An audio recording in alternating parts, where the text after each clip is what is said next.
दोस्तों, ये कहानी या इस तरह की कोई भी कहानी कहीं न कहीं सत्य को दर्शाती है। और हो न हो, मेरा ये मानना है कि हमारी इस दुनिया में ऐसे वाक़े आपने बहुत सुने होंगे और शायद अभी भी ऐसा कुछ हो रहा हो। आज की कहानी हॉरर स्टोरी नहीं है, ये आप सभी को पहले ही बता रहे हैं, लेकिन कहानी सच्ची है।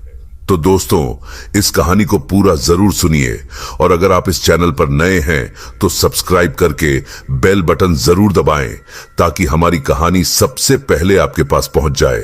तो कहानी को पूरा सुनने के लिए हमारे साथ बने रहें। एक बड़ा ही आलीशान मकान था जो देखने में किसी महल से कम नहीं था। इस घर में रहने वाले इस घर के मालिक का नाम रघुवर राय था। रघुवर अपनी पत्नी नीलिमा देवी और अपने 2 बच्चों के साथ एक खुशहाल जीवन बिता रहा था। रघुवर जी अपनी बढ़ती उम्र की सीमा पार कर चुके थे। ज्यादातर वे बीमार ही रहते थे। वहीं दूसरी तरफ उनका बड़ा बेटा संकेत था जो बहुत होनहार था। संकेत ने अपने पिताजी के पूरे कारोबार की डोर अपने हाथ में थाम रखी थी। घर का बड़ा बेटा होने के नाते संकेत ने अपनी जिम्मेदारियां बखूबी संभाल ली थीं, जबकि संकेत का छोटा भाई उससे बिल्कुल उलट था। उसने कभी भी घर की जिम्मेदारी की ओर ध्यान नहीं दिया। ज्यादातर वह बाहर ही रहता था और हर रात नशे की हालत में घर आया करता था। उसकी यही आदतें देखकर पिताजी हमेशा उसे डांटते रहते थे। एक दिन की बात है, सब लोग टेबल पर बैठकर आराम से खाना खा रहे थे। पिताजी ने अपने बड़े बेटे संकेत से कहा, बेटा संकेत, तुम्हें तो मेरी तबीयत के बारे में पता ही है। मैं चाहता हूं कि तुमने जिस तरह से काम को संभाल रखा है वैसे ही अपने छोटे भाई को भी संभालो। उसकी हरकतें दिन ब दिन बढ़ती जा रही हैं।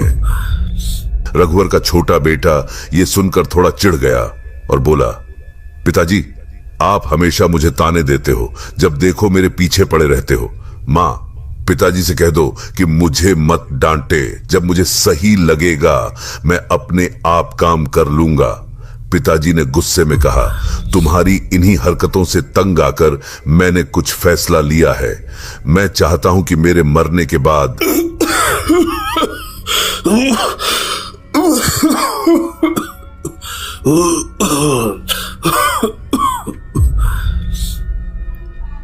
पिताजी की यह हालत देख नीलिमा ने कहा, तुम्हें कितनी बार कहा है मैंने, गुस्सा मत किया करो।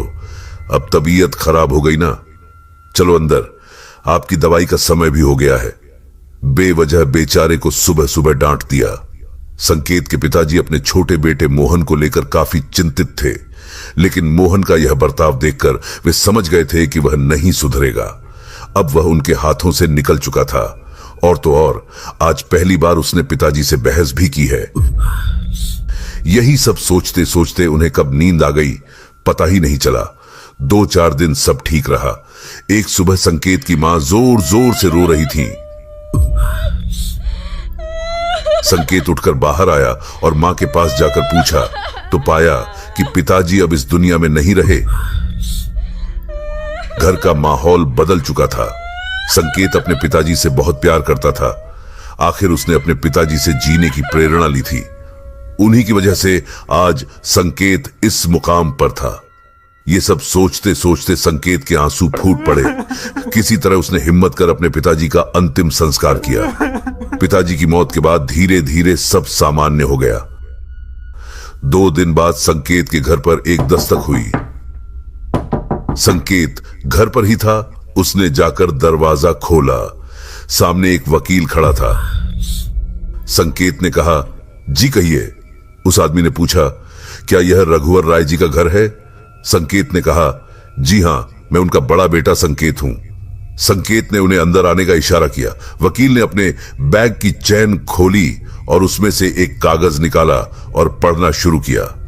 उन्होंने बताया कि रघुवर जी 2 महीने पहले उनके पास आए थे और उन्होंने अपने घर और सारी संपत्ति अपने बड़े बेटे के नाम कर दी थी, मगर उनकी एक शर्त थी कि यदि उनका छोटा बेटा मोहन घर की जिम्मेदारी निभाते हुए अपने बड़े भाई के साथ मिलकर काम करता है तो आधा हिस्सा उसके नाम कर दिया जाए, जिसके लिए उन्होंने 10 साल का समय रखा था। ये सब सुनकर संकेत की आंखें नम हो चुकी थीं। वहीं दूसरी तरफ मोहन चुपचाप बिना कुछ बोले वहां से चला गया। मोहन को देखकर ऐसा लग रहा था कि जैसे उसने कुछ सुना ही नहीं हो, और संकेत की मां एक कोने में बैठी बस रोए जा रही थी। वकील कागज संकेत के हाथों में पकड़ाकर चुपचाप वहां से चला गया। इसके बाद मोहन का रवैया पहले से भी अधिक खराब होने लगा। उसकी अय्याशी दिन ब दिन बढ़ती जा रही थी और दूसरी तरफ संकेत डिप्रेशन की ओर बढ़ रहा था। इस बीमारी से दूर रहने के लिए संकेत ने भारी मात्रा में दवाइयां खाना शुरू कर दिया था। मां ही हमेशा उसकी दवाइयों का ध्यान रखती थी। एक शाम की बात है, संकेत खाना खाने के लिए टेबल पर बैठा मोहन का इंतजार कर रहा था। उसने आज सोच लिया था कि आज वह मोहन से बात करेगा और उसे समझाएगा। काफी देर बाद जब मोहन आया तो संकेत को देखकर चौंक गया। मोहन नशे में धुत चलता हुआ अंदर की ओर आ ही रहा था। उसे देखकर संकेत ने कहा, मोहन, ये क्या हालत बना रखी है? क्या हो गया है तुझे? क्यों कर रहा है ऐसा? मोहन ने कहा, आप तो घर के मालिक हो ना, ये सब आप ही का है। संकेत ने कहा, मोहन, तुम मुझसे इसीलिए नाराज है कि ये सब मेरे नाम पर है? ये सब तेरा भी तो है मेरे भाई। मोहन चिढ़कर बोला, काहे का मेरा? आपने पिताजी को जानबूझकर भला बुरा बोलकर अपना भोला रूप दिखाकर सब अपने नाम करवा लिया। उन्हें बेचारे को कुछ पता ही नहीं चला। संकेत ने गुस्से में हाथ उठाकर मोहन की तरफ मारते हुए कहा, मोहन। संकेत का हाथ मोहन के चेहरे के ठीक पास आकर रुक गया था। मोहन ने कहा, भैया, हाथ मेरा भी उठ सकता है अभी। इतना कहकर मोहन लड़खड़ाता हुआ अपने कमरे की ओर चला गया और संकेत चुपचाप खुद को दोषी मानते हुए अपने कमरे में चला गया। वह सोचने लगा कि आज जो बात वह करने जा रहा था, अब वह बात कभी नहीं होगी। संकेत चाहता था कि अगर मोहन उसकी बात मान लेता तो वो आज अपना इलाज आराम से करवा सकता था। यही सब सोचते सोचते संकेत को कब नींद आ गई उसे पता ही नहीं चला। अगले दिन जब संकेत की मां ने दरवाजा खटखटाया तो संकेत के दरवाजा न खोलने पर मां भागकर मोहन के पास पहुंची और उसे उठाकर कहा, मोहन बेटा उठ, देख संकेत दरवाजा नहीं खोल रहा, जाकर देख तो सही क्या हुआ है। मोहन ने कहा, अरे मां, सो रहा था, आप भी ना क्या क्या करती हो। मोहन उठकर दरवाजे तक पहुंचा, फिर उसने खड़े होकर दरवाजा खटखटाया। भैया भैया भैया, दरवाजा खोलो भैया, मां परेशान हो रही हैं, भैया भैया। मोहन जोर जोर से चिल्लाता रहा पर संकेत दरवाजा खोलने का नाम नहीं ले रहा था। मोहन ने गुस्से में आकर दरवाजे पर एक जोर की लात मारी और दरवाजा तोड़ दिया। जैसे ही मोहन अंदर गया, संकेत को देखकर वहीं जम गया। संकेत की आंखों के नीचे इतने गहरे धब्बे थे जैसे किसी ने उसका मुंह पकड़कर बड़ी ताकत से दबाया हो। मोहन की आंखों में आज पहली बार आंसू थे। वो चाहे जैसा भी था पर वो ऐसा कभी नहीं कर सकता था। मोहन ने रात की बात याद करने की कोशिश की कि कहीं उसने रात को कोई झगड़ा तो नहीं किया था। नहीं, ये नहीं हो सकता, मैं ऐसा कर ही नहीं सकता, मुझे पुलिस को बुलाना होगा। मोहन ने तुरंत ही पुलिस को फोन कराने को कहा। घर में नीलिमा देवी का रो रो कर बुरा हाल था। अभी कुछ समय पहले पति और अब घर का बड़ा बेटा संकेत दोनों परलोक से धार चुके थे। थोड़ी ही देर में सायरन की आवाज सुनाई दी। पुलिस घर के अंदर आ चुकी थी और उन्होंने संकेत के कमरे में छानबीन करना शुरू कर दिया था।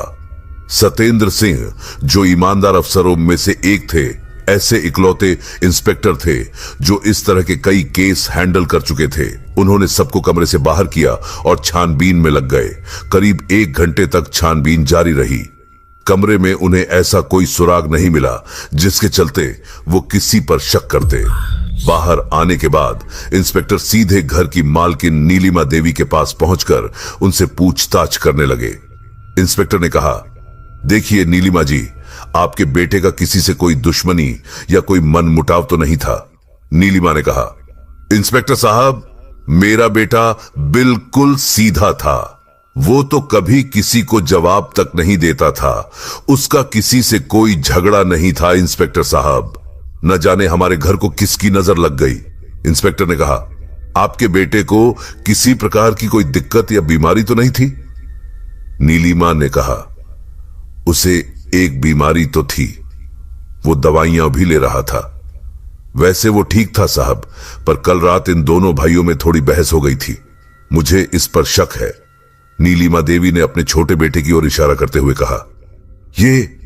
ये अपने बड़े भाई से चिढ़ता था साहब।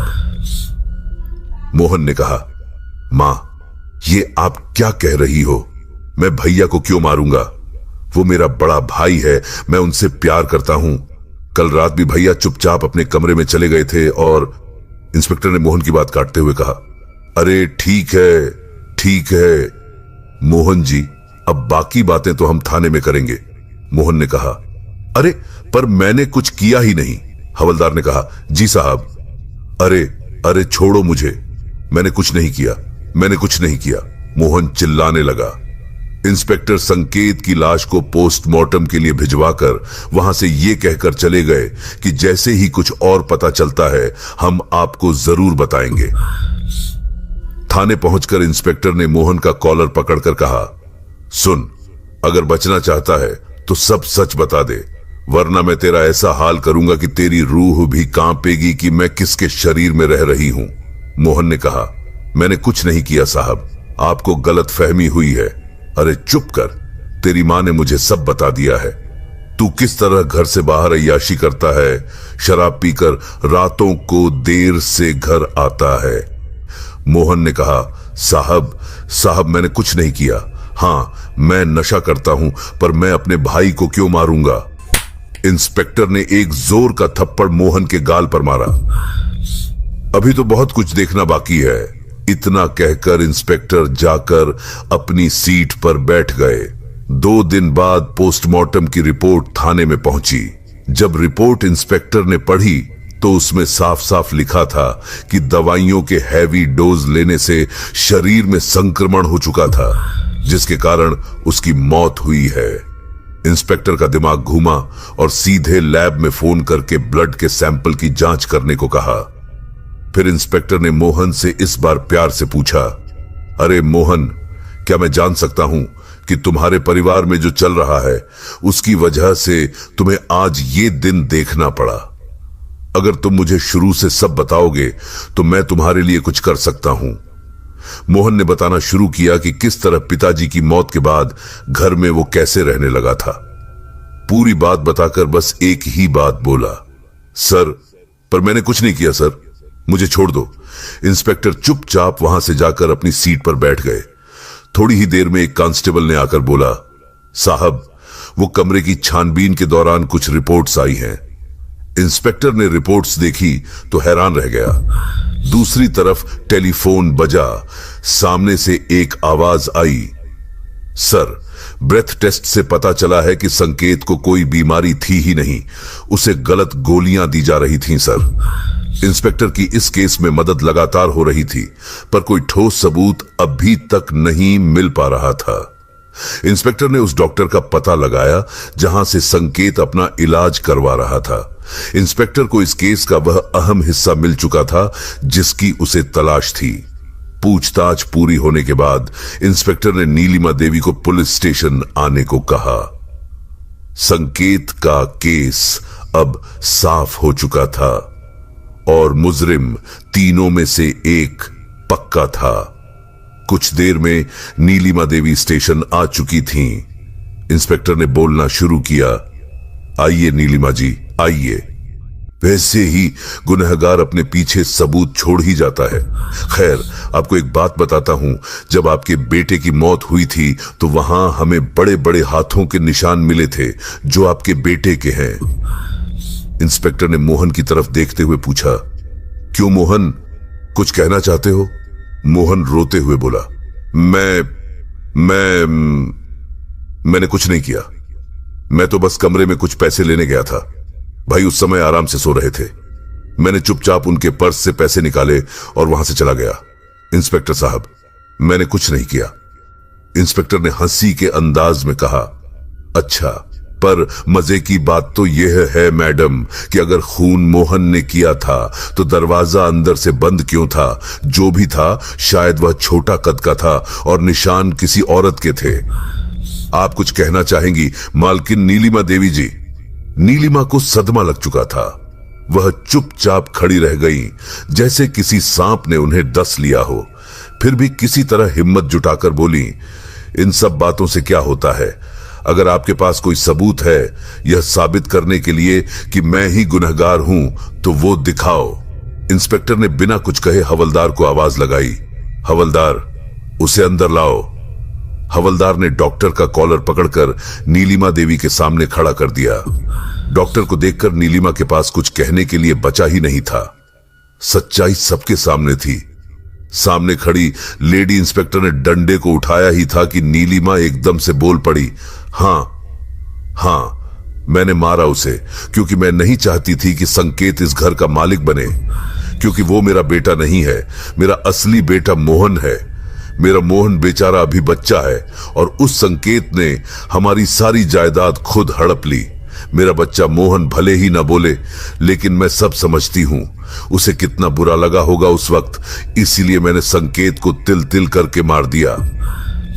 इंस्पेक्टर ने कहा, आप कौन होती है मैडम, यह डिसाइड करने वाली कि कौन सही है और कौन गलत?